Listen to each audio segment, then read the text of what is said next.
Didi B n'a jamais eu un prime aussi élevé comme pour Imra. Jamais. Il n'a jamais eu le prime de Imra. Le prime que Imra là, le prime que Imra a là. Didi B n'a jamais eu ça de sa carrière. Je vous ai déjà dit, Didi B c'est pas ouf. C'est pas ouf. C'est parce que vous êtes dans l'émotion avec lui. Il fait rien de fou. Il fait rien de fou malade, Didi B.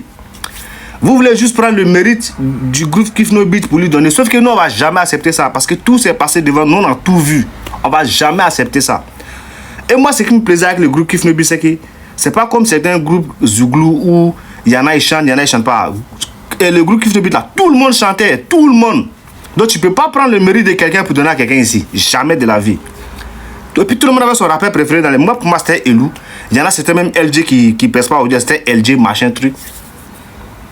C'était LG. Et c'est qu'il y en a aussi qui vont venir dire, mais aujourd'hui là, qui mousse, machin, nanana. Au début aussi là, qui moussait, quand ils sont divisés. Au début, c'était Elou qui moussait, c'était pas Didi B. Didi B là, prenez ces chansons, one by one. Vous allez voir qu'il n'y a rien de fou malade dedans. Laissez ces featuring, hein. Prenez ces sons en solo, Didi B. Il n'y a rien de fou qu'il fait. Je vous jure. KS Bloom, c'est un grand artiste que Didi B. Pas vous dire que c'est pas un rappeur, c'est un artiste, non. KS Bloom en Côte d'Ivoire est un grand artiste que Didi B. Prenez les sons de KS Bloom un par un. Prenez pour Didi B. Il n'a rien fait de fou malade. Il n'a même pas de prime à la limite, Didi B. En Côte d'Ivoire. Mais il ne sait pas dans quel coup les gens veulent faire de lui une personne. Je ne sais pas. Dans quel coup. Moi, c'est ce qu'il n'y a pas à je comprends jusqu'à présent. Là. Au fait, le rêve que les groupes Kiff No Beat qu'ils ont fait, c'était de choisir Didi B comme porte-parole. Peut-être c'est à cause de ça seulement que les gens sont en train de lui donner tous les mérites du groupe Kiff No Beat. Sinon, si c'est en termes de chanter là, il n'a jamais été meilleur que certaines personnes dans le groupe. Hein. Didi B n'a jamais été meilleur que Elou dans le groupe Kiff No Beat. Même LG n'a jamais été meilleur que LG. Peut-être il a été meilleur que, comment on appelle ça, Jocha parfois et l'autre là aussi, Blacka parfois. Sinon, il n'a jamais, dans tout le groupe Kiff No Beat, n'a jamais été meilleur que Elou un seul jour. Est-ce que tu vois? En fait, c'est parce que vous êtes dans l'émotion avec lui. Imra est une grande légende du rap ivoire que Didi B. Je vous jure.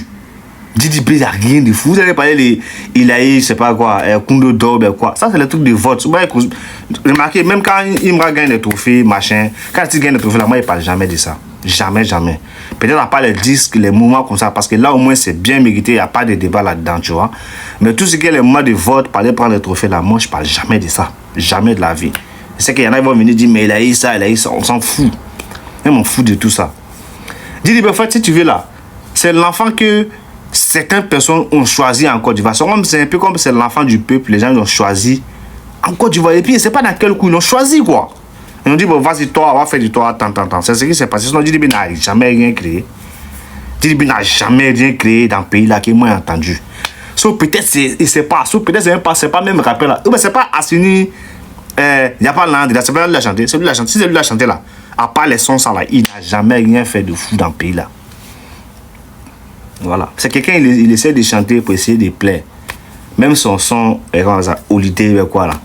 Sauf que, comme les Ivoiriens ne sont pas habitués à écouter du rap, c'est quand ils vont les voir chanter, quand les gens vont entendre ça, là, certains vont dire que, ah mais il est fou, Sauf que là, le public qui est fixe là, ils ne vont jamais le valider.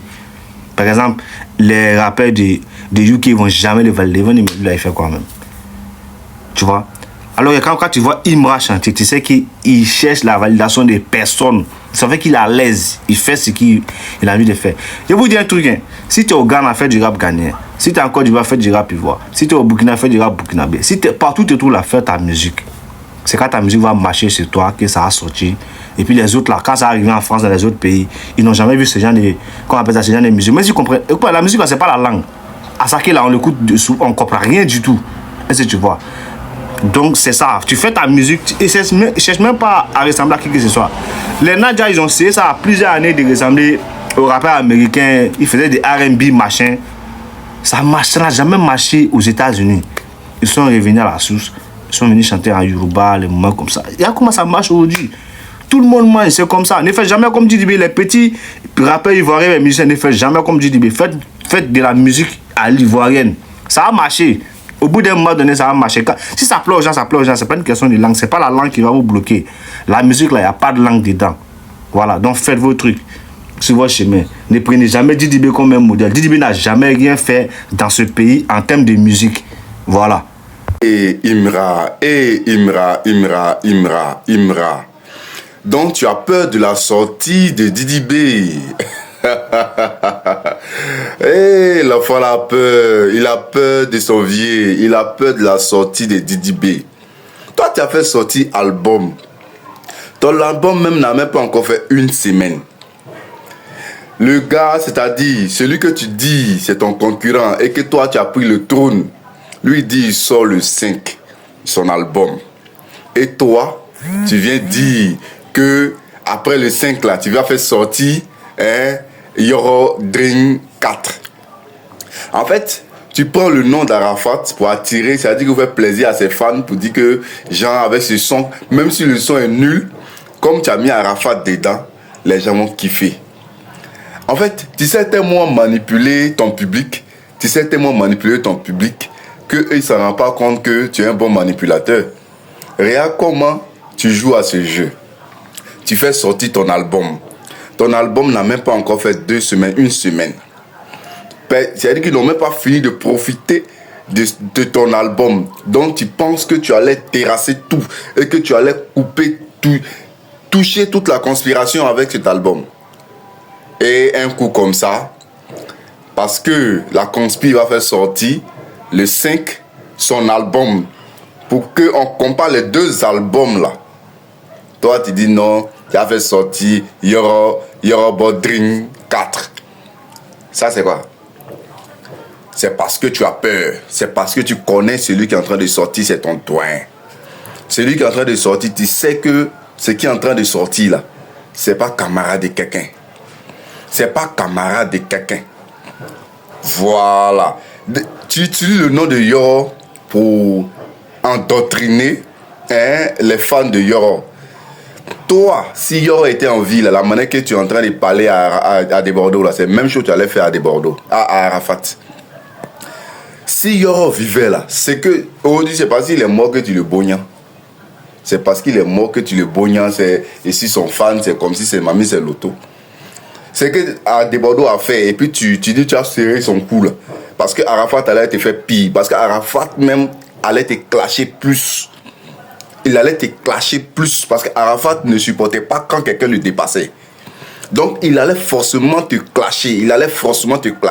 Et toi, tu allais venir faire sortir tes âneries que tu as fait sortir sur des Bordeaux. C'est-à-dire, toi, en réalité, tu profites de la mort de Yoro pour venir te jouer les grands fans de Yoro et utiliser ça. C'est-à-dire, chaque fois que tu as fait sortir Yoro Dream, ça va galvaniser ses anciens fans et ses fans toujours.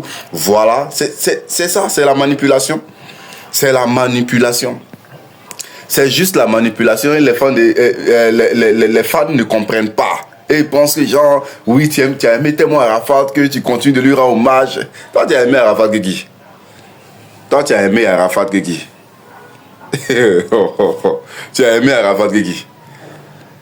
Oh, faut aller ça là-bas. Didi B va t'enterrer le 5, point final.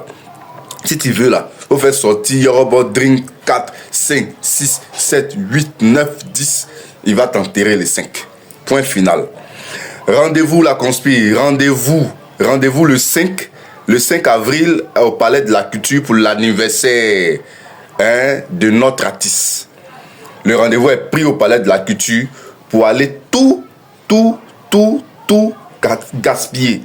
Voilà. Rendez-vous est pris. Allons à ça.